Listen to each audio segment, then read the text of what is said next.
புதிய சட்டப்படி வக்ஃபு வாரியத்திற்கு புதிய உறுப்பினர்களை நியமிக்கவும் வக்ஃபு சொத்துக்களை கையகப்படுத்தவும் மத்திய அரசுக்கு உச்சநீதிமன்றம் இடைக்கால தடை விதித்துள்ளது. இது தொடர்பாக மத்திய மாநில அரசுகளும் வக்ஃபு வாரியமும் ஒரு வாரத்தில் பதிலளிக்க உச்சநீதிமன்றம் உத்தரவிட்டுள்ளது.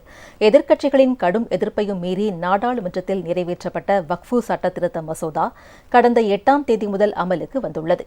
இந்நிலையில் அதனை ரத்து செய்யக்கோரி 90க்கும் அதிகமான மனுக்கள் உச்சநீதிமன்றத்தில் தாக்கல் செய்யப்பட்டுள்ளன. இந்த மனுக்கள் தலைமை நீதிபதி சஞ்சீவ் கன்னா அமர்வில் 2வது நாளாக இன்று விசாரணைக்கு வந்தது. அப்போது மத்திய அரசின் சொலிசிட்டர் ஜெனரல் துஷார் மேத்தா ஆஜராகி பல கிராமங்களும் தனியார் சொத்துக்களும் வக்ஃபு வாரியத்தால் கையகப்படுத்தப்பட்டுள்ளன. இது தொடர்பாக பல லட்சம் பேரிடம் இருந்து வந்த கோரிக்கைகளின் அடிப்படையிலேயே வக்ஃபு திருத்த சட்டத்தை மத்திய அரசு கொண்டு வந்திருப்பதாக குறிப்பிட்டார். மேலும் இந்த வழக்கில் ஆவணங்களை தாக்கல் செய்ய ஒரு வாரம் அவகாசம் தேவை என்றார். அப்போது அடுத்த விசாரணை வரை புதிய சட்டப்படி வக்ஃபு வாரியத்திற்கோ கவுன்சிலுக்கோ உறுப்பினர்களை நியமிக்க மாட்டோம். ஏற்கனவே அறிவிக்கைகள் அரசாணைகள் மூலம் வக்ஃபு சொத்துக்களாக அறிவிக்கப்பட்டு பயன்பாட்டில் உள்ளவற்றில் எந்தவித மாறுதல்களும் செய்யப்படாது என அட்டர்னி ஜெனரல் உறுதியளித்தார். அதை நீதிபதிகள் பதிவு செய்து கொண்டு இடைக்கால தடையாக உத்தரவு பிறப்பித்தனர். இந்த விவகாரம் தொடர்பாக மத்திய மாநில அரசுகளும் வக்ஃபு வாரியமும் 7 நாட்களில் பதிலளிக்க வேண்டும்.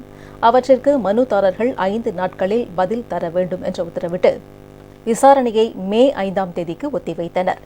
அடுத்த விசாரணையில் 5 மனுதாரர்கள் மட்டுமே இருக்க வேண்டும் என்றும் அந்த 5 பேரை மனுதாரரே தேர்ந்தெடுக்கவும் அறிவுறுத்திய நீதிபதிகள் மற்ற மனுக்கள் தள்ளுபடி செய்யப்பட்டவையாக கருதப்படும் என்று கூறினார்.